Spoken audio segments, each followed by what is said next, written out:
فرش التراب يضمني. ہمارا فوری طور پر جلد از جلد ڈیفنس پیکٹ ہونا چاہیے چین کے ساتھ. صرف ایک ملک دنیا میں اس وقت ہے جو ابھی یہودیوں کی دسترس سے باہر ہے، اور کوئی ملک دنیا کا نہیں رہا. روس کے ٹکڑے یہودیوں نے کروائے اور بغلیں بجائی ہیں اور کہا اب پورے روس کے یہودیوں کو آ جانا چاہیے اسرائیل کے اندر. یہ کیا وجہ؟ اب یہ بول رہا ہے کہ کس کی اسکیم ہے. ان کے ہاتھ کتنے لمبے ہیں. ایک سپر پاور کو اس طرح کرمبل کیا ہے اپنے ہاتھوں کہ خود نخچیر کے دل میں ہو پیدا ذوق نخچیری. جادو وہ جو سڑ سڑ کر بولے. یہ اللہ تعالیٰ کی طرف سے ہے. حالات ہیں، یہ بھی اس کی تائید کا مظہر ہے کہ اس کے ساتھ ہمارا معاملہ درست رہا.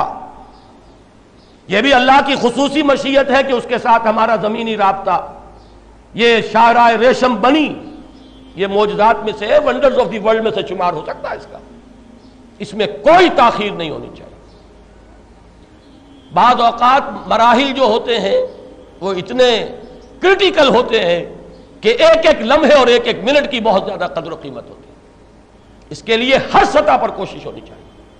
ڈیفنس پیکٹ، آپ کو یاد ہے ہندوستان اتنی بڑی طاقت تھی اور ہمارا حال جو تھا مشرقی پاکستان میں کتنا وہ خود بخود تیار ہے پکے ہوئے پھل کی طرح.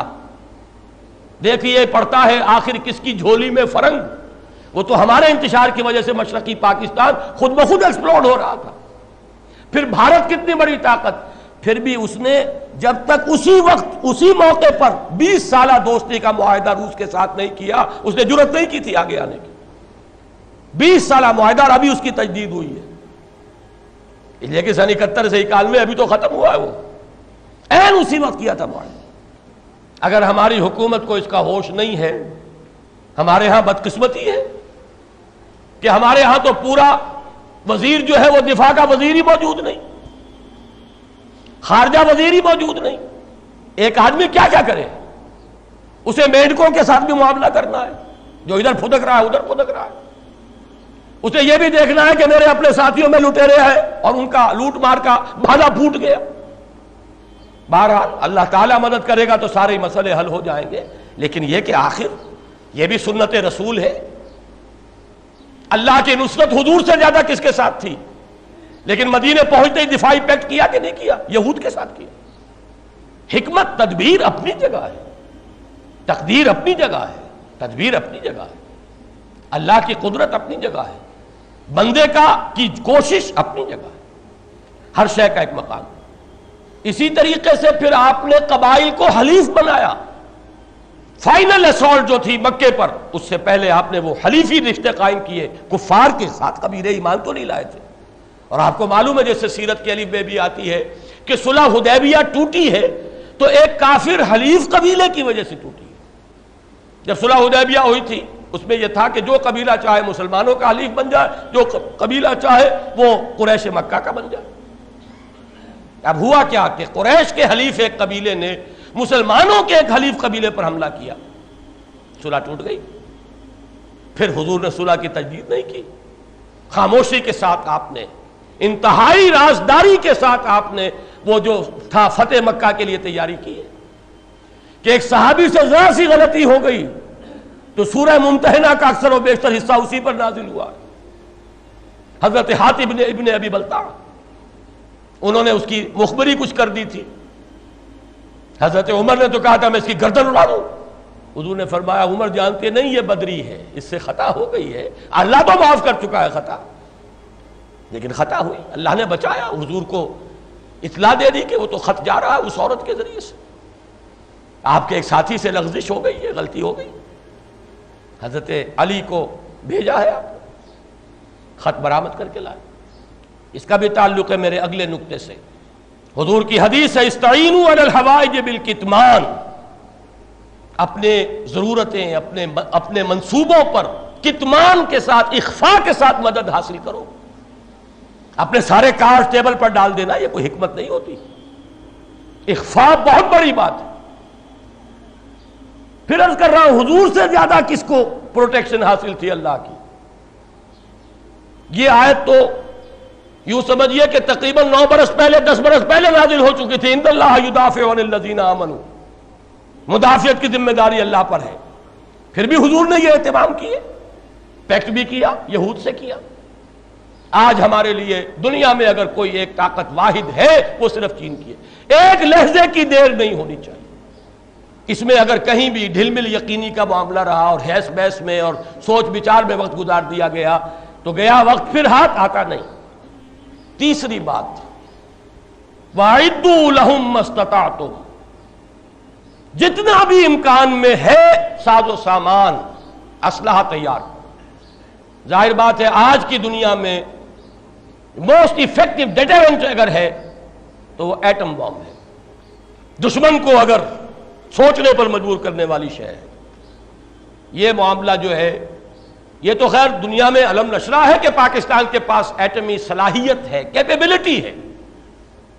اب چونکہ اس میں کتمان کیا گیا ہے اور کتمان ہے حدیث نبوی کے مطابق ہے تو ہمیں نہیں معلوم، میں بھی نہیں جانتا کہ کیا ہے کیا نہیں ہے، کسی کو نہیں معلوم. لیکن یہ کہ بہرحال ہمیں وہ کام کرنا چاہیے، اس میں کوئی شک نہیں ہو سکتا، کسی کی دھوس میں نہیں آنا چاہیے. پھر میں کہوں گا اللہ کی پناہ میں پہلے آ جاؤ، پھر یہ سب کچھ کرنا. اللہ کی پناہ جنہیں حاصل تھی انہوں نے بھی سب کچھ کیا ہے. اللہ کے رسول سے زیادہ تو کسی کو پناہ حاصل نہیں ہو سکتی اللہ کی، انہوں نے بھی کیا. اگر ہم اس کو بالکل نظر انداز کر دیں گے تو ہمارا کوئی کیا دھرا کام نہیں آئے گا. پہلی بات وہی ہے، اصل دفاع اللہ کا دفاع ہے. ان اللہ یدافع عن الذین آمنوا. نمبر 2، حلیف اور ایک ہی اس وقت طاقت ہے.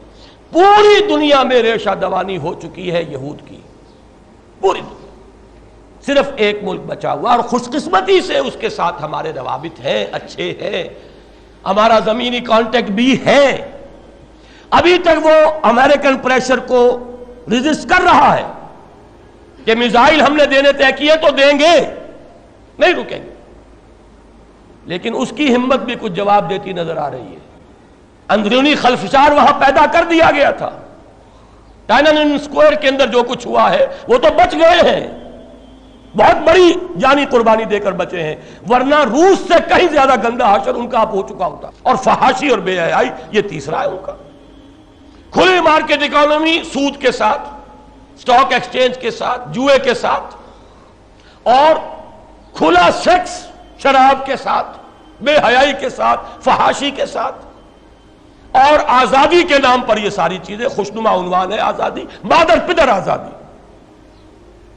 اخلاقی آزادی، خدا سے آزادی، رسول سے آزادی، مذہب سے آزادی، آزادی ہی آزادی. یہ 3 ہتھ کنڈے ہیں یہودیت کے. پوری دنیا ان کے شکنجے میں، آپ بھی ہیں اسی کے شکنجے میں، نظام کے اعتبار سے ہم بھی اسی شکنجے میں. لیکن یہ کہ ابھی بچا ہوا ہے صرف ایک ملک ہے دنیا، اس کے ساتھ کوئی وقت، میں اس لیے زور شور سے یہ باتیں کہہ رہا ہوں کہ کسی طرح یہ میرا کوئی اور کسی سے کانٹیکٹ نہیں، نہ وزیر اعظم سے، نہ صدر سے. آج تک صدر صاحب سے کوئی ملاقات نہیں ہوئی. ان کی شکل بھی کبھی دیکھی تھی تو صرف شورا کے زمانے میں. اس اعتبار سے میرا ذریعہ یہی ہے، کوئی لمحہ ضائع کیے بغیر ہر ممکن کوشش ہونی چاہیے ان کو بھی کچھ حوصلہ دیا جائے. ان کا حوصلہ بھی جواب دے رہا ہے. جان میجر صاحب یوں ہی نہیں جا رہے وہاں. یہ وہی ویسپ، دی وائٹ اینگلو سیکسن پروٹیسٹنٹ جو یہود کے شکنجے میں. اینگلو سیکسن، اینگلو تو سب سے پہلے ہے، اس کا سب سے پہلا نخشیر تو تھا ہی برطانیہ. اسرائیل کا خنجر گھونپا گیا ہے تو برطانیہ کے ہاتھ سے عالم عرب کے اندر. یہ کیوں جا رہے ہیں؟ بہت اہم بات ہے. تو دعا بھی کیجئے لیکن یہ کہ تدبیر بھی کیجئے.